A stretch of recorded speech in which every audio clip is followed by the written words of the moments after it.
के मुख्य अतिथि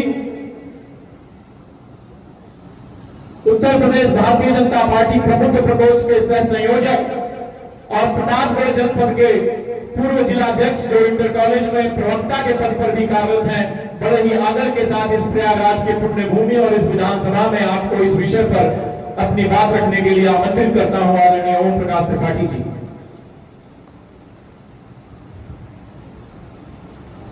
भारतीय जनता पार्टी प्रयागराज महानगर द्वारा आयोजित प्रभु सम्मेलन की गरिमामय उपस्थिति, आप सबके लोकप्रिय कर्मठ सेवक उत्तर प्रदेश सरकार के कैबिनेट मंत्री माननीय नंदगोपाल नंदी जी, प्रयागराज महानगर के सम्मानित अध्यक्ष आदरणीय संजय गुप्ता जी, शहर उत्तरी से विधायक मेरे बहुत ही शुभेच्छु मित्र आदरणीय हर्ष वाजपेयी जी, हम जैसे कार्यकर्ताओं के शिल्पी जिनका प्रतापगढ़ में बहुत आशीर्वाद हम जैसे कार्यकर्ताओं को प्राप्त हुआ है, उत्तर प्रदेश सरकार के पूर्व कैबिनेट मंत्री डॉक्टर नरेंद्र कुमार सिंह गौड़ जी, इस कार्यक्रम के आयोजक संयोजक पूर्व महापौर आदरणीय अभिलाषा नंदी जी, पूर्व महानगर अध्यक्ष आदरणीय राजेंद्र मिश्र जी, शशि वार्ष्णेय जी, आदरणीय कायस केपी ट्रस्ट के सम्मानित पूर्व अध्यक्ष जी उपेंद्र सिंह जी, तीर्थराज प्रयाग का पावन मिट्टी और नारायण वाटिका का प्रांगण को कह सकें प्रयाग प्रभाव कलुष पुंज कुंजर गिराऊ, इस पवित्र प्रयागराज की मिट्टी का मैं वंदन करता हूँ, अभिनंदन करता हूँ। और सिया राम मैं सब जग जाने करूँ प्रणाम जोर जुग पाने की भावना से 4 बजे से उपस्थित इस प्रयागराज के प्रभु समागम का भी मैं हृदय से अभिनंदन करता हूँ। आप सबका मैं स्वागत करता हूँ। आज सेवा पखवाड़ा के अंतर्गत देश के यशस्वी प्रधानमंत्री, पूरी दुनिया के लोकप्रिय राजनेता माननीय नरेंद्र मोदी जी के जन्मदिन के सेवा पखवाड़ा किस प्रभु का सम्मेलन। अभी जब मूवी हम लोग देख रहे थे उसमें बार बार आ रहा था कि हम किसके लिए जीते। निसंदेह जो दूसरों के लिए जीते हैं, जो देश के लिए जीते हैं, जो समाज के लिए जीते हैं और जो समाज की धारा को दिशा की ओर मोड़ते हैं, ऐसे लोगों का समाज सदैव अभिनंदन करता है, वंदन करता है। दुनिया के 27 देशों के सर्वोच्च सम्मान से सम्मानित पूरी दुनिया और देश जिसका लोहा मानती है माननीय नरेंद्र मोदी जी। जब देश के लोकतंत्र के मंदिर में देश की सबसे बड़ी पंचायत लोकसभा के पहली बार सदस्य बनते हैं तो दुनिया के सबसे बड़े लोकतांत्रिक राष्ट्र भारत के प्रधानमंत्री के पद को सुशोभित करते हैं।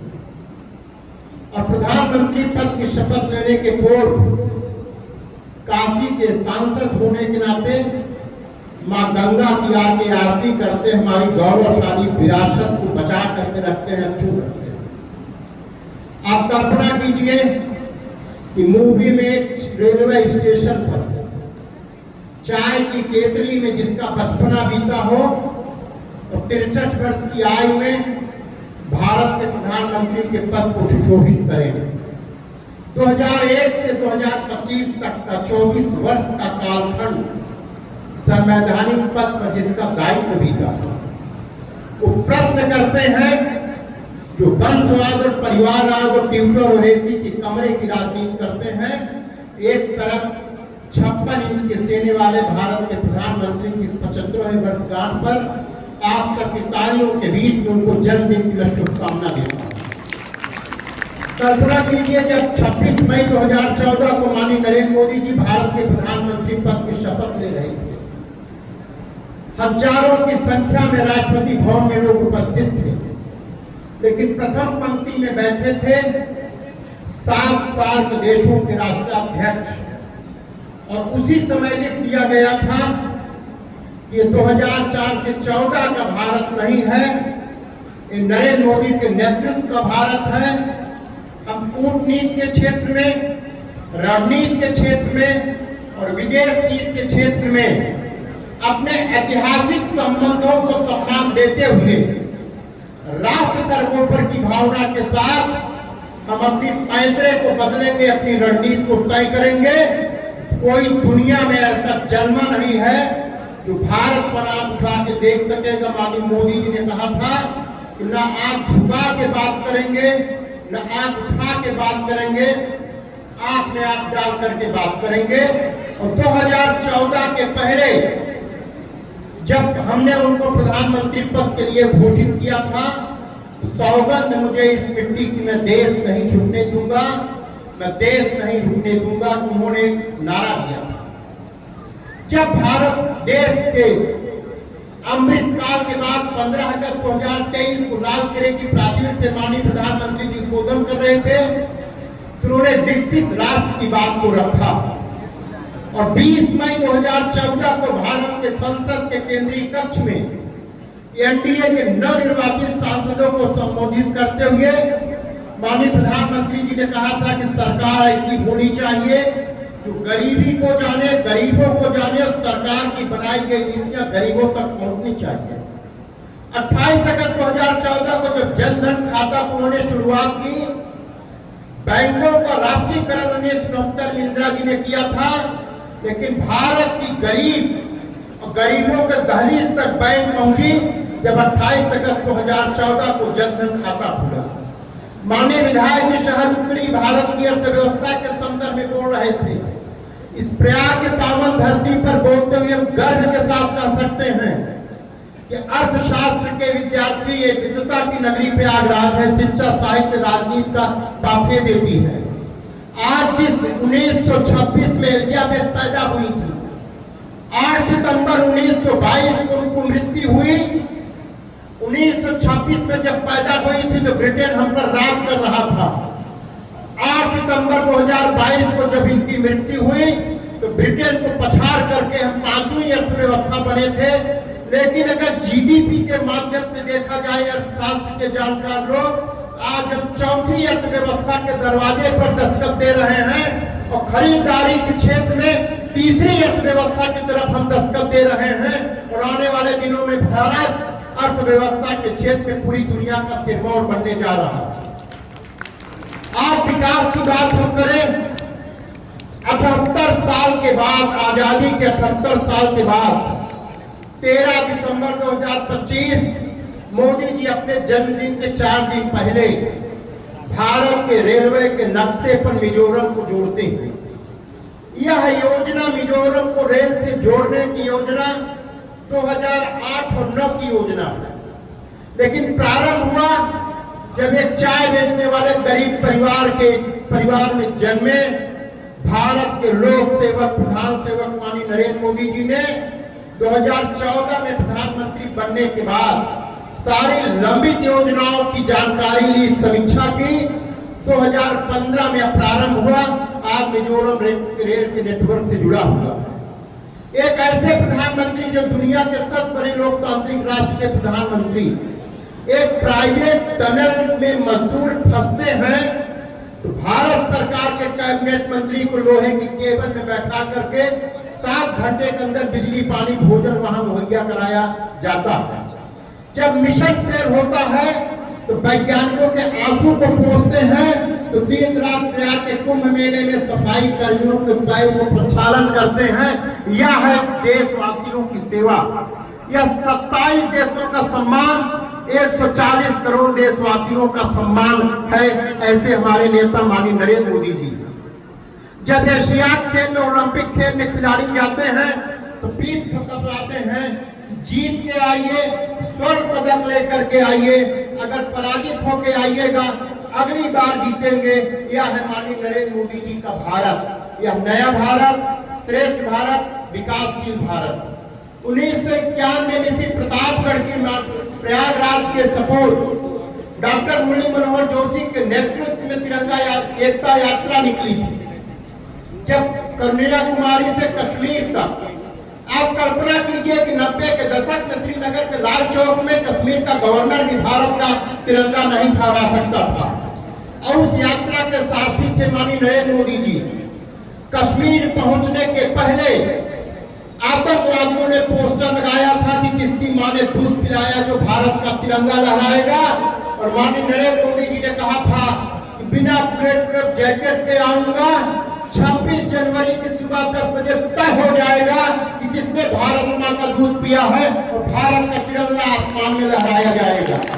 आपने अवसर दिया, दूसरी बार भारत के प्रधानमंत्री बने, 5 अगस्त 2019 को 370 को समाप्त करने का काम किए। जब आधुनिक चालक माननीय अमित शाह जी 370 पे बोल रहे थे तो प्रतिपक्ष के नेता जी रंजन ने कहा कि जम्मू कश्मीर का मामला तो संयुक्त राष्ट्र संघ में है। माननीय अमित शाह जी ने कहा कि भले सदन का समय जाएगा, एक बार फिर से बोलिए। फिर उन्होंने बोला तो भारत मां के लाडले अमित शाह जी ने कहा जरूरत पड़ेगी तो इसके लिए हम जान भी दे देंगे। जब मैं जम्मू और कश्मीर बोलूं उसमें पाक आकोपाई कश्मीर भी आता है।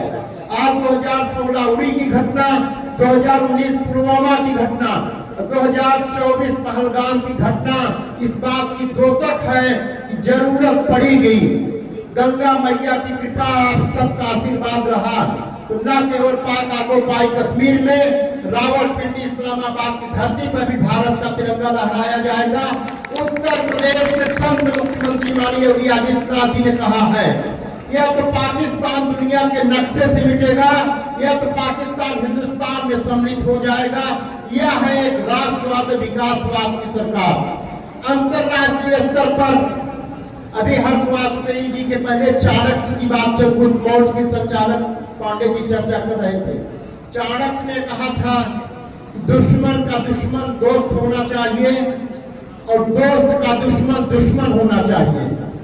हम रूस से भी संबंध रखेंगे, लेकिन अगर अमेरिका ने टैरिफ के मामले में आग दिखाने की कोशिश की, हमने मुंहतोड़ जवाब देने का काम किया। ये दुर्भाग्य है कि प्रतिपक्ष के नेता को यह दिखाई नहीं पड़ता, यह सुनाई नहीं पड़ता है। 24 वर्ष तक जिसने संवैधानिक दायित्व का निर्वहन किया, 1 सेकंड की छुट्टी न लिया हो और हर 6 माह पे विदेश जाने वाला ऐसे यशस्वी प्रधानमंत्री पर प्रश्न उठाने वाले को जनता ने बारंबार जवाब दिया है, जवाब देते रहेंगे। आज पूरे भारतवर्ष में भारतीय जनता पार्टी और एनडीए की कुनबे को देखिए। इसलिए कि मेरे लिए सर्वोच्च प्राथमिकता है केवल राष्ट्र सर्वोपरि है। डॉक्टर नरेंद्र कुमार सिंह गौर जी ने अभी माननीय अटल जी की चर्चा की थी। कारगिल के युद्ध के समय पाकिस्तान के राष्ट्रपति ने अटल जी को फोन किया कि कल सुबह परमाणु बम का हमला होगा। शांति के पुजारी माननीय अटल जी ने कहा था कि उसके पहले पाकिस्तान सुबह का सूरज नहीं देख पाएगा। उनके लाडले देश के प्रधानमंत्री माननीय नरेंद्र मोदी जी का नेतृत्व है।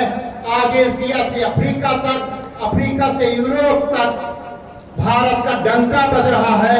और जिस श्रीनगर के लाल चौक में तिरंगा नहीं लहराता था, गंगानगर से ईटानगर तक, लेह से लद्दाख तक, कश्मीर से कन्याकुमारी तक भारत का तिरंगा लहरा रहा है। और माननीय अटल जी कहते थे कि अभिनंदन की भूमि है, वंदन की भूमि है, इसका कण कण संकर है, बूंद बूंद गंगा जल है। जिएंगे तो इसके लिए, मरेंगे तो इसके लिए। यह है भारतीय जनता पार्टी के लिए व्यक्ति से बड़ा दल, दल से बड़ा देश। आप सब 4 बजे से बैठे हैं, विषय हम और रखना चाहते हैं, लेकिन आप सबकी मनोभावना को देख करके हम अभिलाषा जी को, माननीय संजय गुप्ता जी को हम धन्यवाद देना चाहेंगे।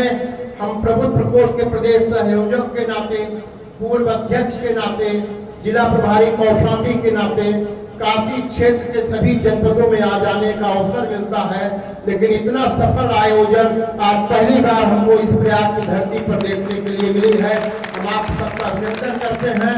डॉक्टर साहब, गौर साहब आए, हमें अच्छा लगा। 2012 में रानीगंज थाने का घेराव था, डीएम और एसपी थाने में पीएससी लेके खड़े थे। सीओ ने डॉक्टर साहब के हाथ को पकड़ने का प्रयास किया। सत्ता में हम नहीं थे।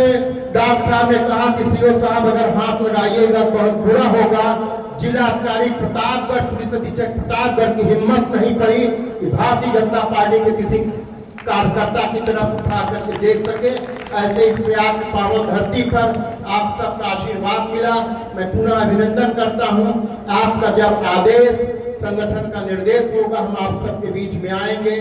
जय हिंद, जय भारत। आइए संकल्प लें एक सजग सक्रिय नागरिक के रूप में विकसित भारत बनाने के लिए। संकल्प लें, जिए तो सदा इसी के लिए, यही अभिमान, यही है हर्ष, न्यौछावर कर दे हम सर्वस्व हमारा प्यारा भारतवर्ष। जय हिंद, जय भारत।